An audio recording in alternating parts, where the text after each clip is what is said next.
All right, so it looks like we are live. Hello, hello, hello, everyone. This is DeKesha Williams, your virtual COO. I'm super excited to bring to you some training information, just some information to help you as you are starting to build your business and rock out the next quarter. So as you guys are joining in, please, please, please say hello. Let me know who you are, where you're from. Um, you can share more about what you do. I'm getting tongue tied over here. All right, so happy October, happy fourth quarter. What's up? So look, you guys have often heard me talk about the profit blueprint. Hey, Erica. Hey, Trinette.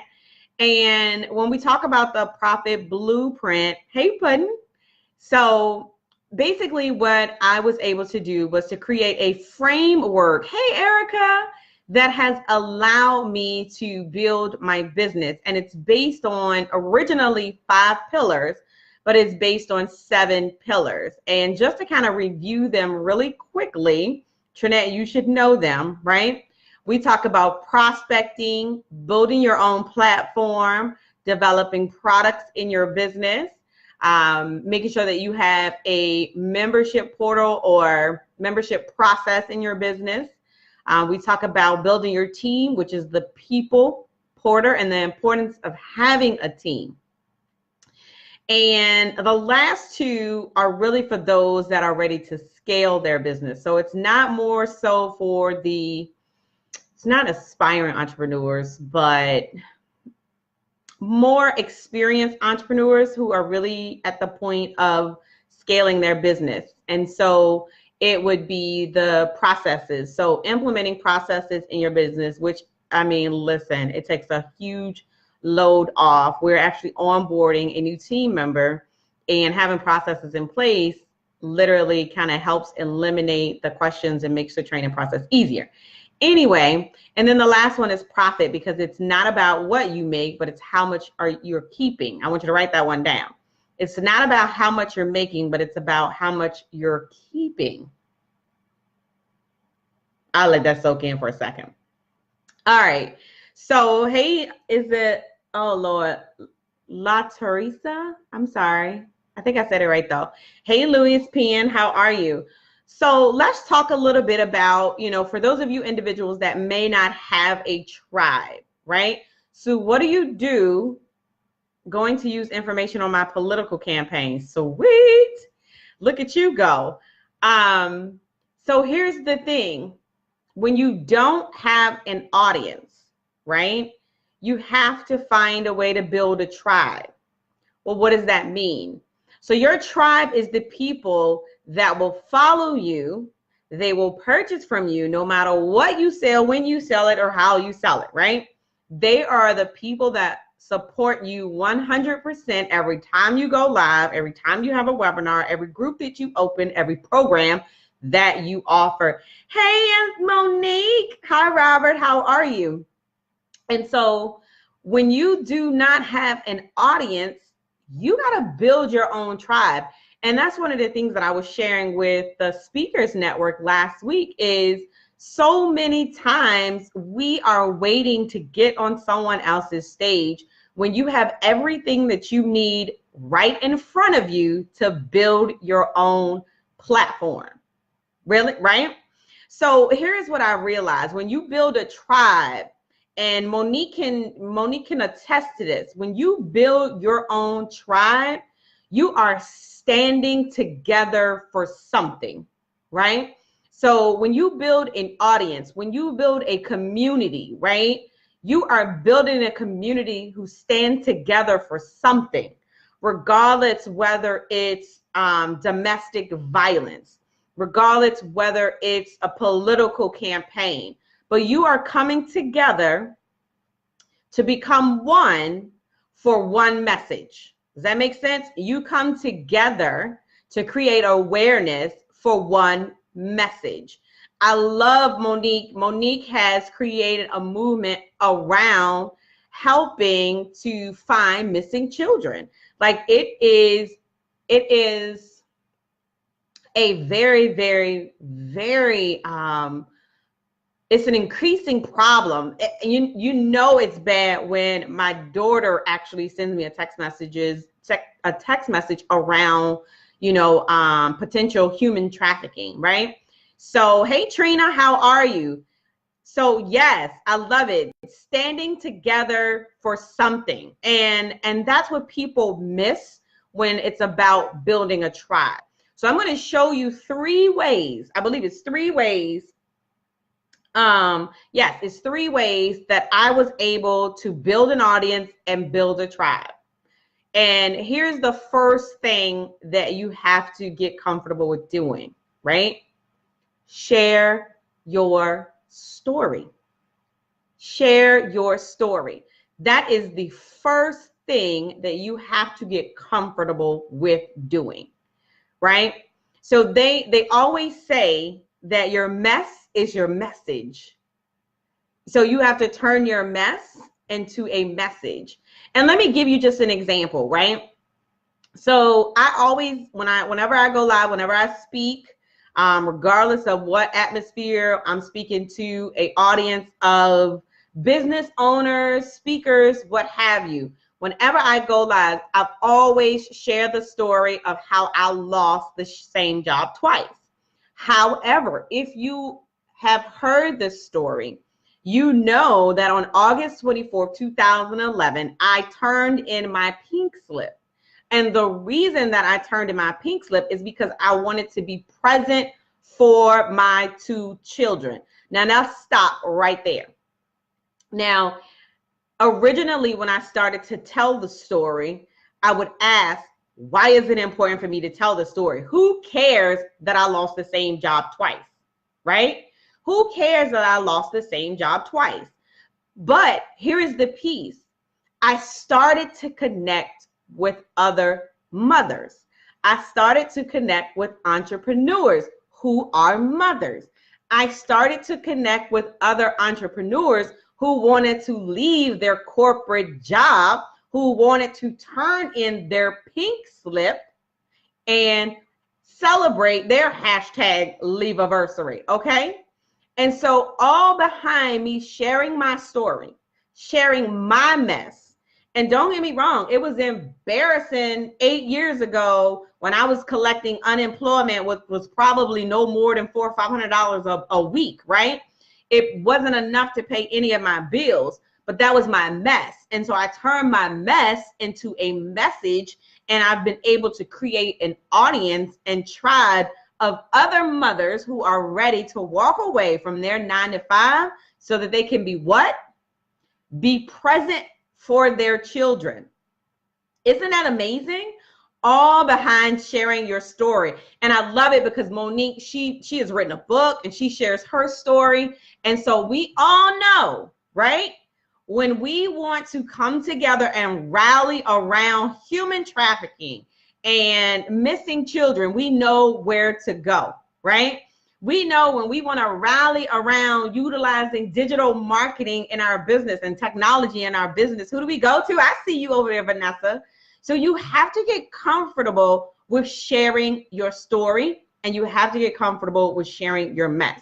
And here's number 2, be authentic. Like, it's so funny because someone used to tell me, oh, you use street colloquialisms. I sure do. I might chop up some verbs and something else too, right? But it's who I am. I use street colloquialism. My name is DeKesha Williams, and I am from Richmond, Virginia. I went to Richmond Public Schools, okay? But don't get it twisted. I have a degree from Old Dominion University, and I have an MBA in finance. So just because I use street colloquialism don't mean that I don't know about business. But being authentic helps your personality to come out. And that's one of the things that people tell me all the time. Oh my God, DeKesha, you're so real. You are so down to earth, right? You're so real. You're so down to earth. So be authentic. Be yourself. Do not be afraid to be who you are. And you guys have seen some of my lives. I've had the yard man come. I've had to pay the yard man. I've had children come to the door with fundraisers. I support the children. I've written a check in the middle of my live stream. But at the end of the day, this is the day in the life of DeKesha Williams, your virtual COO. This is what I do from the comfort of my home. And I do it for two reasons, okay? For two reasons. Number one, when I started my business back in 2010, I actually started with an online shoe company. How many of you know that I actually had an online shoe company? Like, did y'all know that? It was called sassyshoegallery.com. I wrote a business plan, right? I don't even think I had a business license or anyway, but I wrote a business plan. I received $31,500 in order to start this company. But this was in the era of when social media was first starting to develop. So I really had nowhere to go to get information on online marketing. Don't get me wrong, I absolutely she said, wait a minute, you sold shoes. Yes, I used to have boxes of shoes in my truck. I used to have shoe parties.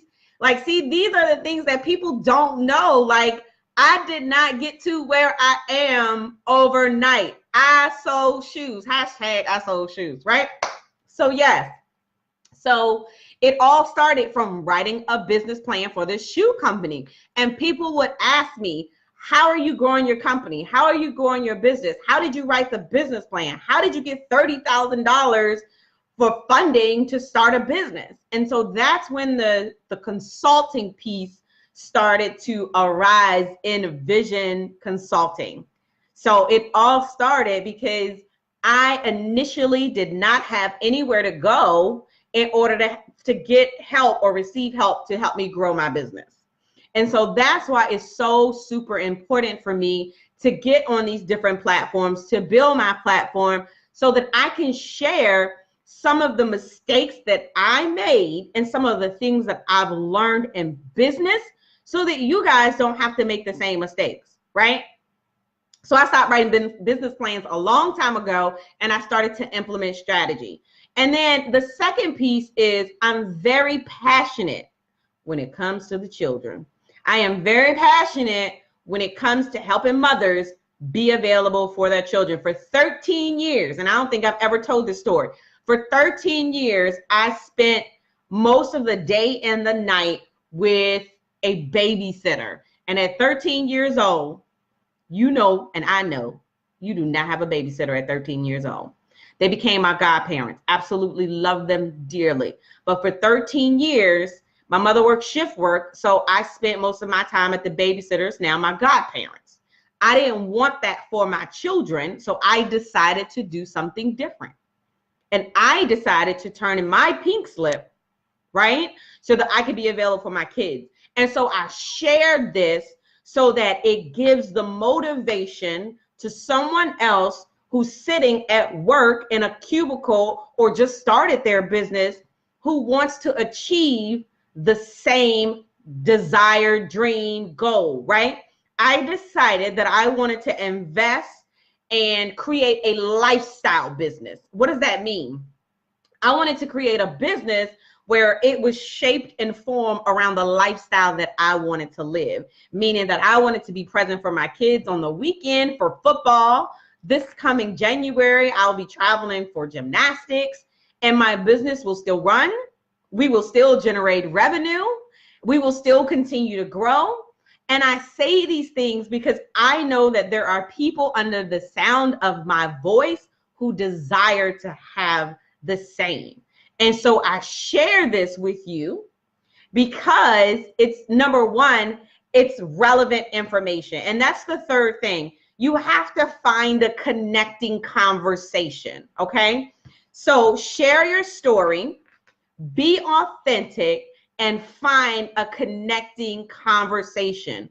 So what conversation do you have that will bring people around you who have the same desires, the same ambition, the same goals, right? Find that connecting conversation. Joy says lifestyle, yes. So at the end of the day, I created a business that will run when I'm on the sideline with my son, when I'm in the gym with my daughter, right? And so we have some humongous goals that we are looking to meet before the end of this year. And basically what that is I've got to duplicate myself. I have to duplicate myself because we're going to a 4-day work week. Hey, Reverend Rita, we are going to a 4-day work week because I will be traveling to work and to be with my daughter in her gymnastics season. So these are 3 things that people take for granted when you don't have an audience and when you're looking to build a tribe. These individuals will ultimately become your prospects, right? And we're going to continue to talk about that as the week goes on. We're going to elaborate on building your prospects, building your lists, and over the honey. So the question is, would faith apply? Let me pause right there, Reverend Rita. Let me answer that because, hey, Brent, she asked, does faith apply? And I can feel chills right now. Let me tell you something. The day that I turned in my pink slip, I had no idea that the company would file for bankruptcy and I will never have a place to go back to. I remember I was on disability. I was receiving disability, Rita. Listen, I was receiving disability and I remember getting the last check from disability. There were times when I was building my business where there was not a dollar of income coming in. Come on, somebody. I can remember it like it was yesterday that there was a time that no PayPal was ringing. No Stripe was going off, right? No merchant account was getting any income. Girl, you better holler. Listen, I remember it. But I am just so grateful that I had the wisdom, the faith to keep holding on. My kids have absolutely no idea the struggle that I have endured, right? In order to get to where I am today. All they see is mommy now. They see my strength, they see my drive, and they see my ambition. And it's so funny because my son was sick all last week, but he wanted to play this past Saturday in the game. And I was so upset because I didn't want anything to happen to him. But I saw that same ambition. I saw that same drive. And he got in the game and he played. Listen, and I see the same ambition and I see the same drive in my daughter as she goes out every day, 6 days a week now at George Washington University to compete on the gymnastics team. So trust and believe, starting this business was not all about me, but the impact that I have on the people that are around me, the impact that I have on my business besties, and the impact that they have on me. But more importantly, the impact that I have on my kids because I was allowed to be present in their life. Ain't nothing else I need to say right there. 3 things. What did I say? Number 1, share your story. Number 2, be authentic. And number 3, find a connecting conversation. My name is DeKesha Williams. I absolutely love you guys and I appreciate you guys hanging out with me. Stay tuned. I'll be back same time, same place every single day this week, sharing information about how we're going to help you build your tribe. And if you're not a part of the webinar challenge, which is one of the platforms that I use because I was not able to travel with both of my kids, you need to go over to thewebinarchallenge.com, thewebinarchallenge.com. Love y'all, and I'll see y'all on the other side.